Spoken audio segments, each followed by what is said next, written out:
What I'm holding in my hand is one of the most special ducks in all of North America. It's a very large sea duck called the King Eider. They live high up in the Arctic, and many waterfowl hunters consider the King Eider to be the pinnacle of duck hunting. Very, very few people have ever seen a King Eider, even fewer have hunted them, and even fewer have actually eaten one. But that's what we're gonna do in this video. We're gonna cook and eat a King Eider at the end, so make sure you watch the whole video to see what they taste like. Now, everything about hunting King Eiders is extreme. You can really only target them in two places in North America. You can travel to Greenland or St. Paul Island, Alaska. That's way out in the Bering Ocean. Many of you have heard of it from watching the Deadliest Catch show. It's the most dangerous harbor in all of Alaska, but that's where the King Eiders live. Now, there's only a few guides that will take you King Eider hunting. Currently, the waiting list is around 2 to 3 years, and it will cost with travel around $10,000 to hunt King Eiders, and you can only shoot 4 of them. As you can imagine, I'm holding one of the most expensive ducks you can ever hold, and I can't wait to show you this adventure. So I'll show you what it takes to hunt the King Eider, and then at the end, we'll cook and eat it. Well, it is 4 in the morning and I am just pulling out of the driveway for my adventure. First, I'm gonna head up to Portland, then fly up to Seattle, then Anchorage, and off to St. Paul to hunt the King Eider duck. I've been waiting for this trip for 3 years and it's finally here. I didn't sleep very well last night knowing I had to leave early, and finally I get to go on my adventure of a lifetime. Okay, we are off to Portland to go hunt the King Eider. Now, as I'm driving to the airport, there's quite a few things weighing on my mind. I'm traveling completely alone. Usually in the past, I've always traveled with a buddy, and I'm gonna meet up with 11 other hunters that I don't know. We're gonna go with a guide. The guide's name is Charlie Somerville. There's 3 guides on St. Paul Island, and I think he is by far the best, the most experienced. He has the largest team. Also, I'm pretty concerned about the travel. Just a few days before I left from Portland, Oregon on Alaskan Airlines, a similar plane lost a door panel, and that could really affect air travel. So I'm just hoping that I make all my stops, no flights are canceled, all my luggage makes it there.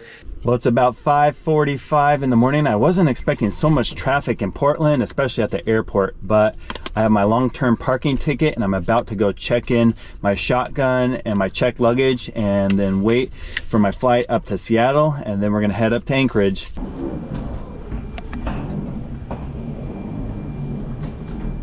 Flight time today, 29 minutes. Weather, both in Portland and the Seattle area, is not the greatest. So out of an abundance of caution, I've asked our flight attendants to remain seated throughout the duration. We advise that you too remain seated with seatbelts fastened low and tight. Welcome aboard.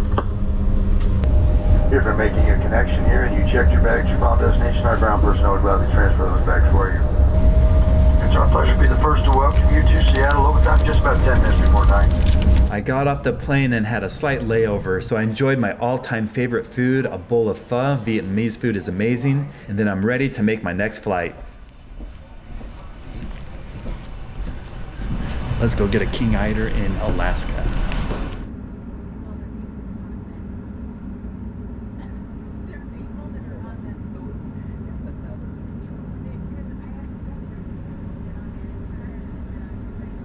Now, I really enjoy having a window seat so I can look out and see all the scenery. You can see some pretty amazing views from Seattle up to Alaska, and even the food on this flight was good. I got a hamburger, and it wasn't long before I could see snow-covered mountains and icy waters as we approach Anchorage.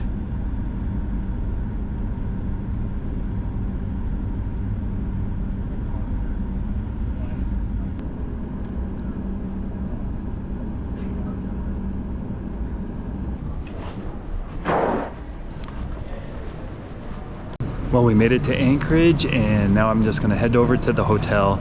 First, I gotta get my gun and my luggage.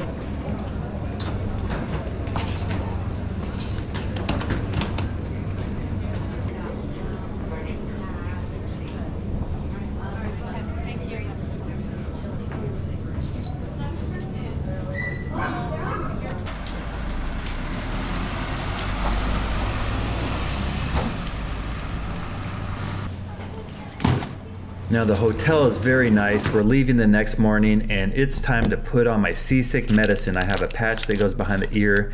I don't usually get seasick, but in rough seas I have before, and I know that these seas are going to be very rough. So I would not go on this hunt without a patch behind the ear.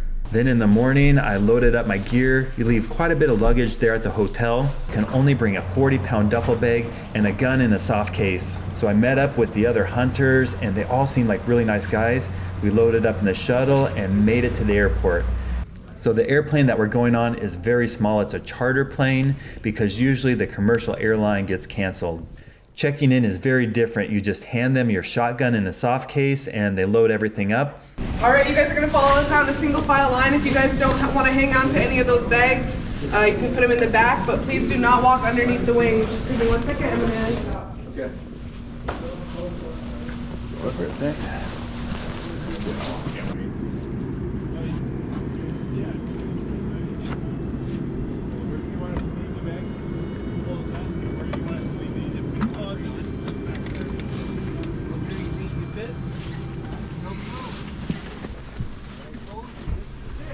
Holy smokes, this is tight.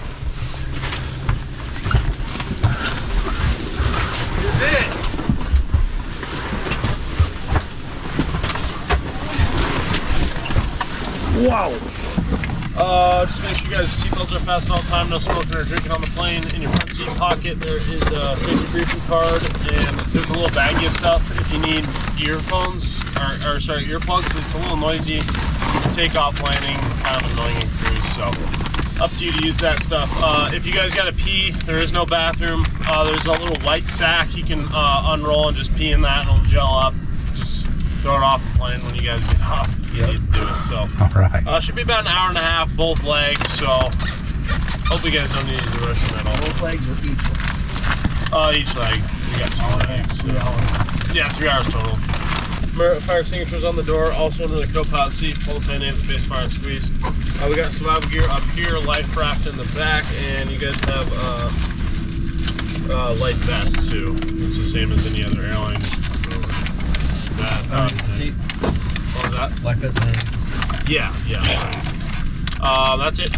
You guys got any questions?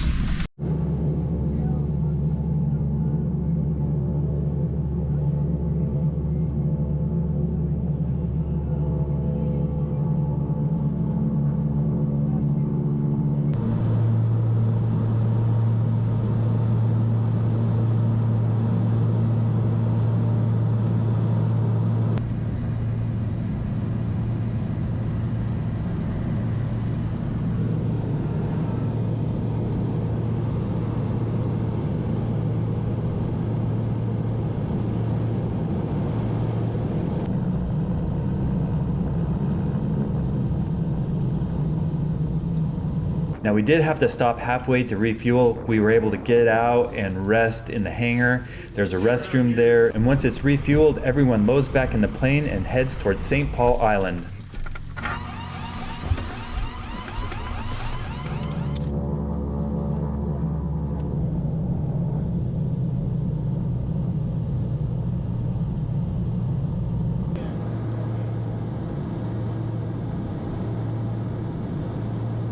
I'm starting to get really excited as we approach St. Paul. Now this island is not very big, it's known for having terrible weather, but overall this flight was very smooth, the landing was smooth, and once we unloaded, we could meet our guide.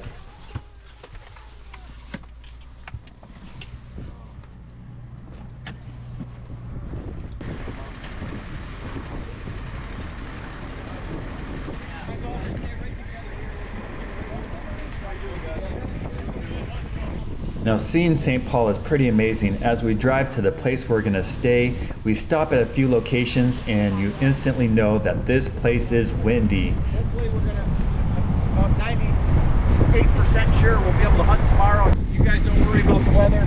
You let me worry about the weather because I'll deal with it. We hunt, we go get. We're not gonna let you guys ruin our 100% success rate. That's all you need to know. We drive to the compound where we're gonna stay at, and then we get an orientation on how this week's King Eider hunt is gonna go. First thing I want to do is introduce you to everybody. You've met some of us, but that's Captain Jack, head guide. Okay. This is Captain Teddy. This is Captain Darrell, Captain Moats, and myself. We are your 5 fearless group captains for the week. This is kind of the compound, you know, we call it Clubvolution. Like I said, we'll be making a schedule up. The one thing I know it sounds kind of stupid, but please don't hound us on what are we doing, when are we going, when is the weather. You will know when I have a plan. I will relay it to you all, I promise. Which is usually somewhere between breakfast and 30 minutes after breakfast the morning of. Right, because it changes. The weather changes so fast here. Things change. I mean, you can see, literally, we can get up at 7, check the weather, check the spots, make a plan, and by the time we roll out of here at 9, it's changed. So, all I can tell you is, you know, you guys have put your faith in us. You've seen the results that we've been putting out every week. We've been killing birds. We've got about 100%. And I'm not going to let you guys screw up our record. Yeah, we will will you to kill a King Eider. I'm not going to tell you it's going to be easy. It's going to be a way tougher than average week. And I'm just trying to be straight up with you. Everybody's seen it. We know there's some weather coming. It's marginal right now. It's going to be what it's going to be. But this is the deal. If you guys stay positive and you put your faith in us, we will kill you King Eiders. And the biggest thing that I take pride in is we have had a 100% safety record here since 2001, okay? That's a big statement in the worst weather in the world and the most extreme duck hunt. We are going to do everything within our power. Number 1, keep you safe. Number 2, kill you King Eiders. And number 3, have a good time. So that in that order. And you know, it is what it is. And I know we hunt as hard or harder than anybody else on this island, and we have more experience. I mean, right here between us 5 guys, we've got 85 years of Alaska guide experience on big water. 85 years. So this ain't amateur hour. If I say it's too rough, it's too rough. Straight up, I got to make the final call. And the other thing I will say, I'm just throwing it out there. I know a lot of you guys had booked trips 1, 2, 3 years ago. Some had been changed with COVID. I mean, there's probably guys that had trips 4 years ago booked with us. And some things have changed a little bit. The harlequin populations are way down on the island. I'm just telling you straight up. There's a couple factors. One, the cannery's been closed. It hasn't been pumping out any seafood waste. And one of the big things, there's a 14-inch discharge on the side of the island. And for the last 3 years, basically the seafood plant's been shut down. And it's not pumping any Krabby Patties out or chunks of crab and halibut, and that's the nutrients that would hold the the old squaws and the harlequin on this island. So the population is way down right now. They just maybe migrate, whatever. So if anybody absolutely is trying to get a harlequin, you're allowed 1 harlequin now because there's just not that many. So we will try. It's not a guarantee anymore. I'm just being honest with you. I think it's just we'll try our hardest, but the King Eider is the first thing we're going to try to kill, and then the harlequin is secondary. We have 5 boats here. There's 6 people. Generally what we do is we break it down into 3 and 3 in the big boats. The 2 big boats take 3 hunters each. The Zodiacs take 2. Realistically, the Kings fly for an hour and a half to 2 hours. That's it, every day. And then they pretty much are gone. They're out roosted up, feeding somewhere, wherever they are. It's not, and the same thing, shooting time is, you know, 10:27, 10:28. 10:28 right now. Right, 10:28. So generally, just a general is between 9:30 and 10, you guys walk out the door here, and we walk over to the harbor right there to the boat ramp. The boat ramp's literally right there. So that's the only gentlemanly thing about this whole hunt is the time schedule. You know, we do some tours. We go down and see the reindeers. We'll do a museum tour. We'll run around. I mean, during the day, there's a couple little coves and a couple points that if the guys really want to work for harlequin, then we'll go out and sit on some rocky points in the afternoons with the wind, you know, and sometimes the harlequin will work in those little bays, you know, and you shoot one and the waves will wash it up. So we do have some options for that. But it's not like you're going to be hunting 12 hours a day here. When you come back from hunting, all the guides have zip ties in their boats, and each bird is clearly zip tied with a colored zip tie, so that there's no as soon as it's shot and it's brought into the boat, it's identified that that's your bird, your bird, your bird. When you shoot a king here in these rough waves, when you shoot it, as it's falling, hit it again in the air, because it's 10 times easier to hit it as it's falling into the water than it is once it splashes in those waves and you can't see it anymore. Yeah. And you're only allowed 4 King Eiders, and when you pound one and it smashes into the surf and it's crippled swimming away, There's one. That's by law. The law is if you cripple it, knock it down, that's a bird. We want you to get birds. We don't want to lose birds. And this is a trying hunt. I mean, it can be. So if you guys want to get your licenses out, just have them bring them to dinner, and I'll go around with a notebook. I have to physically check every license, stamps, and everything to make sure everybody's paperwork's in order. There's some snacks here if you just want a little snack or quick drink. Your dinner will probably be in like 10 minutes.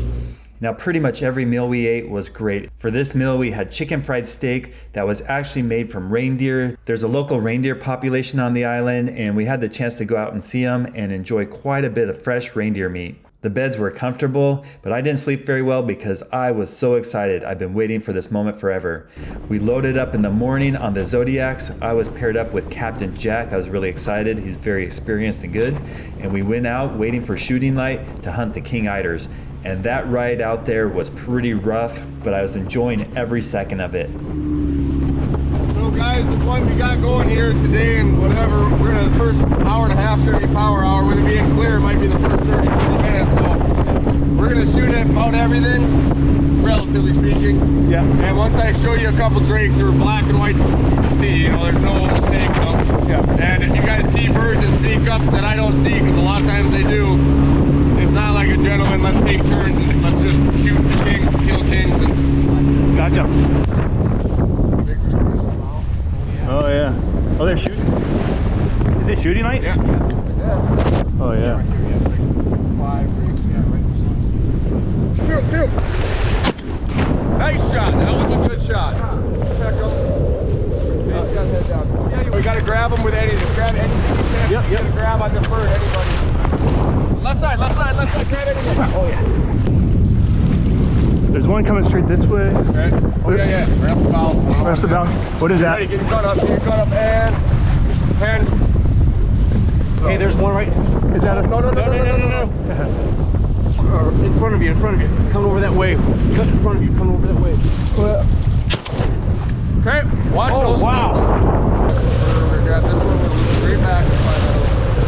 Ready to grab some? Yeah. Grab the head, neck out. Use that. We'll find it. Yep. Go. Right. He's right to our right. Right here. Okay.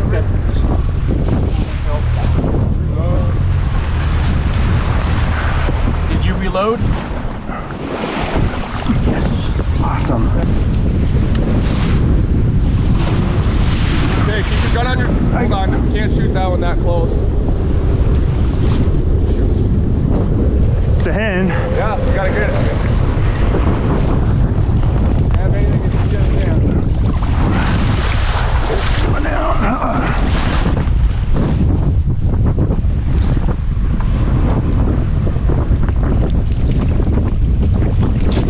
Haha.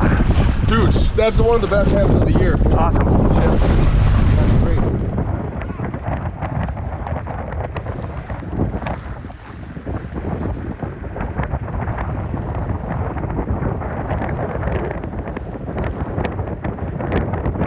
Tom, Sean, how's it going today, boys? We're doing great. First day in the Zodiac. What do you got up there, Sean?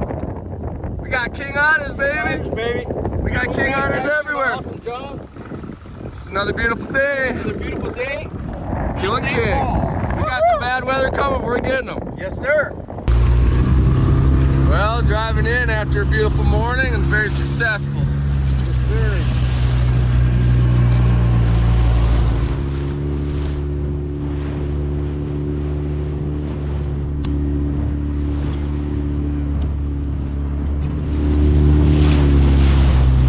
Yeah, I know you guys know, but did you ever watch Deadliest Catch where the Cornelia Marie went turned sideways and just about rolled? Oh man. So it had a south wind just like this, and he was out here about a quarter mile, just trying to come in the harbor and abandon, and there was like 25 footers. It went to turn to like the port and the wave, and like literally 120 foot boat was. Because here you can see, picture like 20 footers coming in here, and a crab boat, you have to come from the side and shoot the gaps, and once you get committed, there's no turn, like there's no turnaround. And if you don't, you know, you gotta make it past this break wall but not get sided on that other break wall. It's one of the most dangerous harbors in all of Alaska.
Ready? What's it, boy?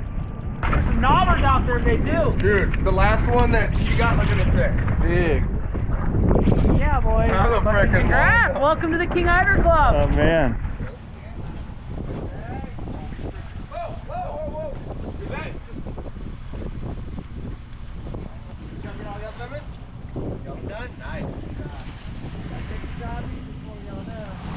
There you go. Good job, Frank. Yeah, Brian. Ryan.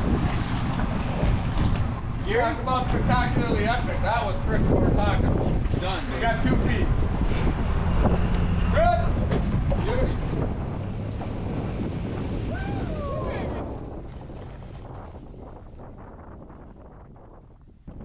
After that amazing morning hunt and getting a limit of king eiders, quite a few hunters, including me, still wanted to get harlequin. So the guides took us around to different bays and tried to sneak up on them. The harlequins hang out just offshore in the waves, and you have to try to sneak up on them in a place where the wind will blow them in. We had several attempts, and I was able to get a really great drake.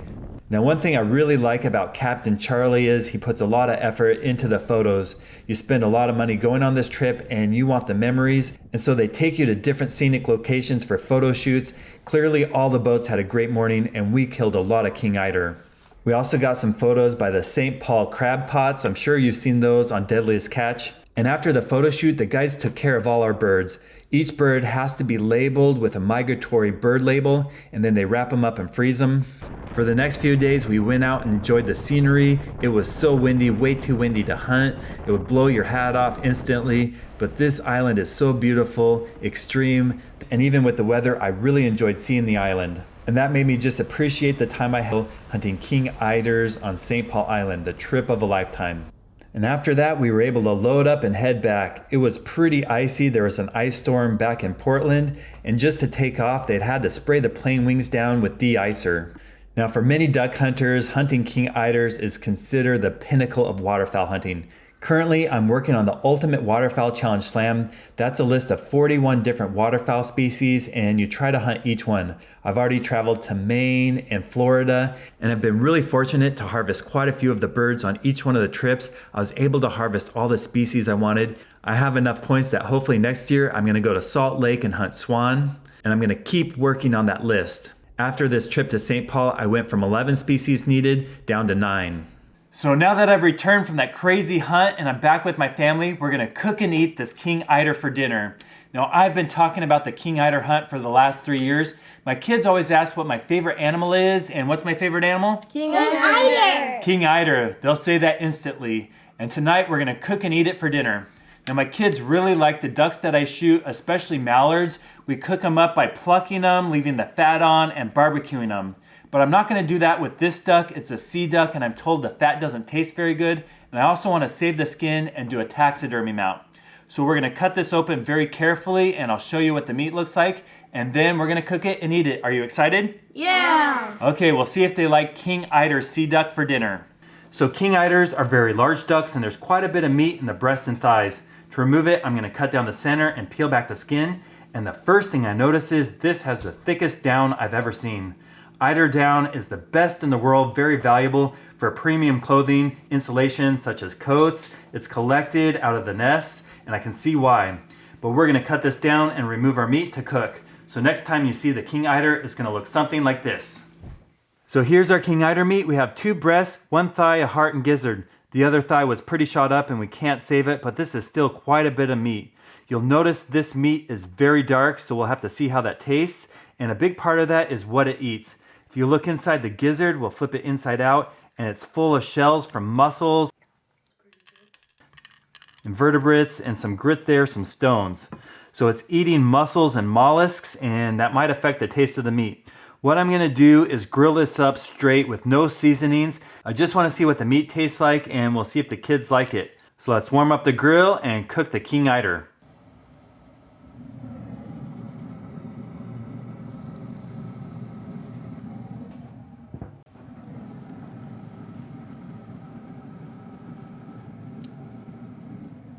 Okay, we have our eider meat all grilled up. I'm gonna thin slice it and see what the kids think about it. Looks like it's cooked perfectly. You don't wanna overcook duck meat.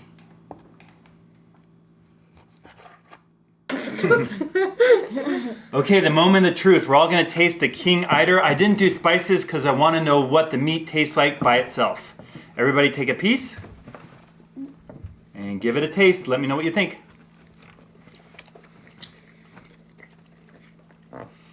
Clementine likes it. She took another piece. What do you think? Tastes kind of like venison. It's very much like venison. It's so dark and it tastes like deer, but it's really good. You like it, Ruby? So King Eider is very tasty. It's a sea duck. I've heard bad things about it, but I actually really like it and want more. Thanks for tasting it, guys. Going on a King Eider hunt was a trip of a lifetime, and I'm really glad I could share it with you. Thank you so much for watching, and if you want to subscribe, click that button. If you want to learn more about mouse traps, that's what I usually post. Oh, you say you don't like it? Better So than liver. Ruby doesn't like it, Carson's so-so but eating more, Clementine liked it, Sterling doesn't like it. But anyway, if you want to watch my channel, I have a lot of videos on mouse traps, and thank you so much for watching. By the Dizzy Dunker. Bye. Bye the Dizzy Dunker. Bye. Love you.